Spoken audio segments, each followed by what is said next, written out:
Media और मैं हूं आपके साथ पाकी शांडिल्य। आइए रुक करते हैं उत्तराखंड की प्रमुख खबरों पर।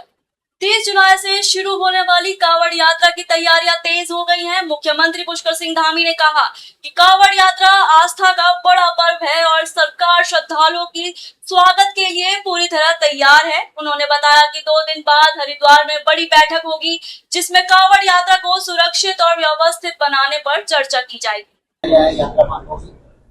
कांवड़ यात्रा देखिए बहुत बड़ी आस्था और श्रद्धा की यात्रा होती है।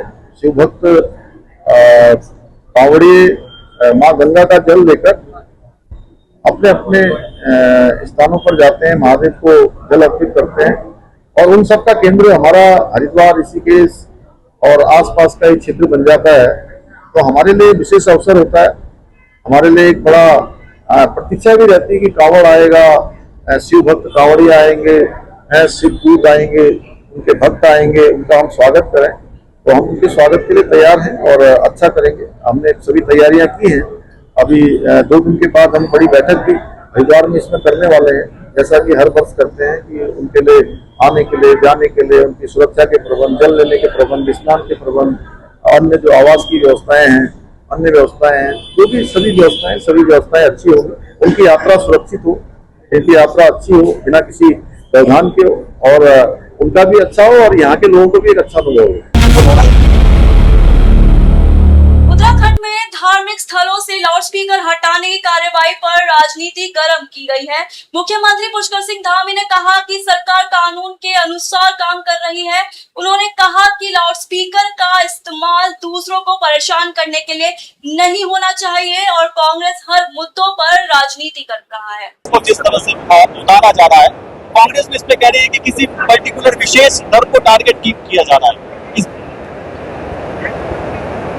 देखिए जब भी हम देवभूमि के अनुरूप कोई काम करते हैं तो कांग्रेस पार्टी के पेट में दर्द होने लगता है, उनके नेताओं के पेट में भी दर्द होता है, क्योंकि उन्होंने विकास की राजनीति नहीं करी, उन्होंने कभी न्याय की बात नहीं करी, उन्होंने कभी कानून की बात नहीं करी, कभी उन्होंने व्यवस्था को बनाने का योगदान नहीं दिया। वो हमेशा व्यवस्था को बिगाड़ते रहे कि भाई आप लाउड स्पीकर बजाएंगे। लाउड स्पीकर दूसरों को सुनाने के लिए होता है कि स्वयं के लिए होता है? दूसरे लोग, बच्चों के एग्जाम चलते हैं, पढ़ाई करते हैं, लोग अपने काम करते हैं, उन सबका डिस्टर्बेंस होता है। कानून अपना काम कर रहा है। हम समान नागरिक संहिता का कानून देवभूमि में लागू करते हैं, पूरे देश और दुनिया के लोग हमको सराहना करते हैं, हमारी पीठ थपथपाते हैं, तब भी कांग्रेस पार्टी के पेट में दर्द होता है। हम यहाँ पर दंगा रोकने का कानून बनाते हैं तो उनके पेट में दर्द होता है। हम अवैध अतिक्रमण पर कार्रवाई करते हैं तो उनके पेट में दर्द होता है। हम धर्मांतरण का कानून लागू करते हैं तो उनके पेट में दर्द होता है। हम जो है राज्य के मदरसा बोर्ड को समाप्त करके सभी बच्चों के लिए आधुनिक शिक्षा का प्रबंध करते हैं, शिक्षा का अल्पसंख्यक शिक्षा में प्राधिकरण बनाते हैं, तो उसमें भी उनके पेट में दर्द होता है। तो जब भी हम व्यवस्था बनाने की बात करते हैं, क्योंकि वो हमेशा वोट बैंक के लिए काम करते रहे हैं, वोट बैंक उनको दिखाई देता है, उनको राज्य का हित नहीं दिखाई देता है, राष्ट्र नीति नहीं दिखाई देती है, लोकहित नहीं दिखाई देता है। और हम लोकहित को प्राथमिकता देते हैं। जो लोकहित का काम होगा, जो देवभूमि के अस्तित्व के साथ किसी भी प्रकार का कोई समझौता नहीं किया जाएगा, यहाँ का देवत्व किसी कीमत पर समाप्त न हो, इसका हमारा संकल्प और ये संकल्प हमारा निरंतर जारी रहेगा। ठीक है सर, थैंक यू। मसूरी और आसपास के इलाकों में लगातार हो रही भारी बारिश से लोगों की मुश्किलें बढ़ गई हैं। कई जगह भूस्खलन हुए हैं और मसूरी देहरादून मार्ग पर सड़क धंसने का खतरा बना हुआ है। मौसम विभाग के रेड अलर्ट के बाद देहरादून जिले में कक्षा 1 से 10 तक के स्कूल और आंगनबाड़ी केंद्र बंद कर दिए गए हैं। प्रशासन लोगों से जरूरी होने पर ही घर से बाहर निकलने की अपील कर रहा है। रुड़की के शास्त्री नगर में बाइक सवार 2 युवकों ने तमंचा लहराकर इलाके में दहशत फैला दिया। स्थानीय लोगों का कहना है कि हवाई फायरिंग भी हुई। हालांकि पुलिस ने इसकी पुष्टि नहीं की है। पूरी घटना सीसीटीवी में कैद बताई जा रही है और पुलिस जांच में जुटी हुई है। लगातार बारिश के कारण डोईवाला के गडूल गांव में बरसाती नाले पर बना अस्थायी पुल टूट गया। इससे कई गांव का संपर्क बाजारों से कट गया है। प्रशासन मौके पर पहुंच गया है और जेसीबी की मदद से स्थायी रास्ता बनाने का काम शुरू कर दिया गया है। देखिए, परसों ग्रामीणों ने मुझे बुलाया था, मैं वहां मौके पर गया था और वहां एक पुल बनने की लोगों की मांग थी, जिसकी विधायक जी ने भी और सरकार ने भी पूर्व में घोषणा की थी, परंतु अब तक कोई काम वहां पे हो नहीं पाया। और वहां पे फ्लड प्रोटेक्शन का भी कोई काम, भूमि संरक्षण का भी कोई काम नहीं हुआ था। और कल सुबह जब बारिश पड़ी तो वहां पे एक तो जो टेम्परेरी उनका रास्ता बना रखा था वो बह गया, और अब वहां पे जो घर हैं, घरों पे भी एक खतरे की घंटी मंडरा रही है। तो मैंने एसडीएम ऋषिकेश से बात करी थी और उन्होंने फिलहाल के लिए फौरी तौर पर वहां पर अभी जेसीबी और पोकलैंड चल रही है, जिससे कि और नुकसान ना हो किसी का, पर वहां पे कोई ना कोई परमानेंट सॉल्यूशन हम लोगों को निकालना पड़ेगा, जिससे कि वो परमानेंटली समस्या उनका हल हो सके, क्योंकि अभी रास्ते से भी कट ऑफ हो गए हैं और अभी तो बारिशें शुरू ही हुई है। तो वहां पे अभी फिलहाल के लिए मैं प्रशासन का धन्यवाद करता हूं, जिन्होंने गंभीरता को इस मुद्दे की गंभीरता को देखते हुए वहां पे बचाव कार्य शुरू करा दिया। देखिए, पिछले साल सितंबर में जो आपदा आई थी तो उसमें जो एक पुल था वो बह गया था, तो उसमें हम लोगों ने ही आपसी वो मतलब एक श्रमदान करके जो है हम लोगों ने वो लोहे के जो पाइप हैं उसको लगाया था। उसमें हमारे जो है क्षेत्र पंचायत सदस्य जी और काफ़ी लोग जो है उन लोगों के सहयोग से भी जो है ये हुआ था। अच्छा, इसमें जो है सितंबर से अब दोबारा मिलकर 1 साल होने को आया है, तो मतलब विभाग ने कोई संज्ञान लिया नहीं इसमें। और दूसरा ये कि ये जो सनगांव पुल से जो है खरक तक वो मोटर मार्ग का निर्माण होना है, उसमें थोड़ा मामला तेज फंसा हुआ था उसमें सिंचाई विभाग और जो है पीडब्ल्यूडी का, लेकिन अब जो है उसमें फाइल उसमें शासन में चली गई वित्तीय स्वीकृति के लिए।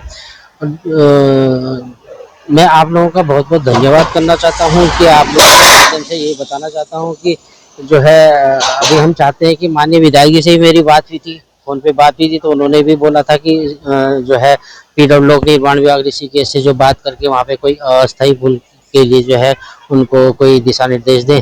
और आपके चैनल के माध्यम से मैं सरकार को, माननीय मुख्यमंत्री धामी जी को भी जो है ये बोलना चाहता हूँ कि जल्द से जल्द अस्थायी पुल का वहाँ पे निर्माण हो।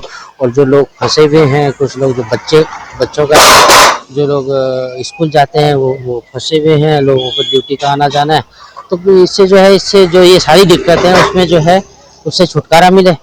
तो यही मैं कि जो जल्द खटीमा में व्यापार मंडल अध्यक्ष पद के प्रत्याशी अमन अरोड़ा और भाजपा नेता बादल सक्सेना ने भाजपा छोड़कर कांग्रेस का दामन थाम लिया।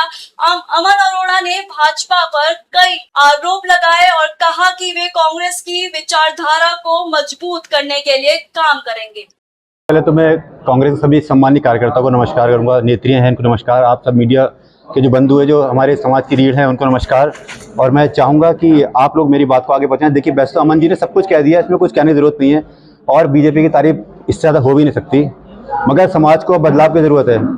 मैं एक बहुत लंबे समय तक बीजेपी रहा, मैंने बहुत कार्य किया, मगर मुझे लगा ऐसे जैसा मैंने कार्य किया उस हिसाब से मुझे उसका फल नहीं मिला और किसी को भी नहीं मिला। देखिए, और अब वैसे तो बहुत सारे मुद्दे हैं, मगर अगर उनको उठाया जाए तो बहुत लंबा समय बीत जाएगा।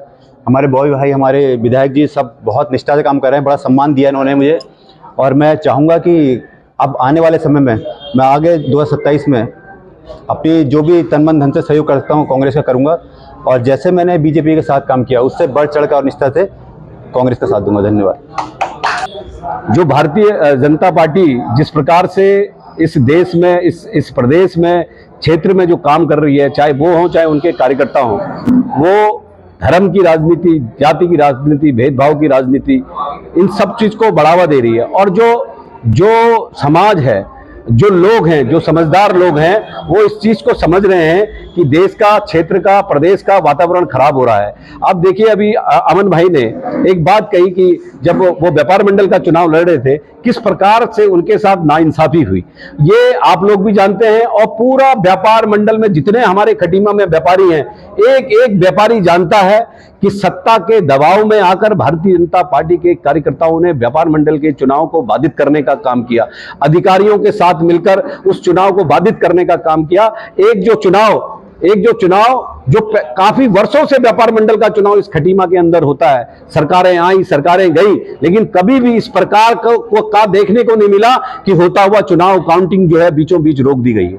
तो इस प्रकार से लोकतंत्र का जब हनन होता है तो निश्चित रूप से जो बुद्धिजीवी वर्ग है वो इस चीज का आत्मचिंतन करते हैं, मनन करते हैं कि किस प्रकार से हमारा जो लोकतंत्र है चल रहा है। उसी चीज को देखते हुए भारतीय जनता पार्टी को छोड़कर बादल सक्सेना जी जो हैं वो कांग्रेस की इन्होंने सदस्यता ली है और कांग्रेस की विचारधारा को आगे बढ़ाने का आज यहां पर संकल्प लिया है। और अमन भाई जो कि आम आदमी पार्टी में प्रदेश के पदाधिकारी थे, उस प्रदेश के पद को छोड़ते हुए, क्योंकि उन्होंने इस बात को समझा कि भारतीय जनता पार्टी के का अगर कोई मुकाबला अगर कर सकता है तो वो सिर्फ एक पार्टी है, वो है कांग्रेस पार्टी, जो भारतीय जनता पार्टी के इस दुष्चक्र को तोड़ सकती है। इसलिए अमन भाई ने और बादल भाई ने दोनों ने कांग्रेस पार्टी में अपनी आस्था जताई। और भुवन कापड़ी जी जिस प्रकार से लोगों की सेवा करते हैं, जिस प्रकार से लोगों के दुखों में शरीक होते हैं, सुख में शरीक होते हैं और लोगों का काम करते हैं, वो सब चीजें उन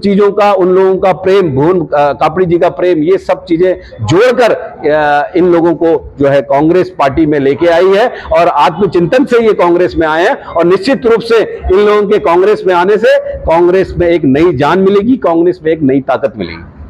आई है, चाहे वो देश में हो, चाहे वो प्रदेश में हो, चाहे वो आप देखेंगे पूरे देश का वातावरण देखेंगे कि किस प्रकार से, चाहे वो किसी भी चीजों से, वो दबाव से कैसे भी तोड़ने का काम कर रहे हैं। आज आप पत्रकार हैं, आप अच्छी तरह से इस बात को जानते हैं कि आज ये विगत 1-2 महीने से खटीमा में भी ये हाल इन्होंने करने का काम किया है। जो कांग्रेस के जो लोग हैं, जो सीधे सच्चे लोग हैं, जो कांग्रेस में काम करने वाले जो लोग हैं, उन लोगों को बहला के फुसला कर, उन लोगों के पास जाकर, उन लोगों को दबाव डालकर किसी भी हथकंडे से ये कांग्रेस में शामिल करने का काम कर रहे हैं। लेकिन उनका दिल आज भी कांग्रेस के साथ है, वो भारतीय जनता पार्टी के साथ दिल से नहीं गए हैं, बाकी दबाव से कोई भी कहीं जा सकता है।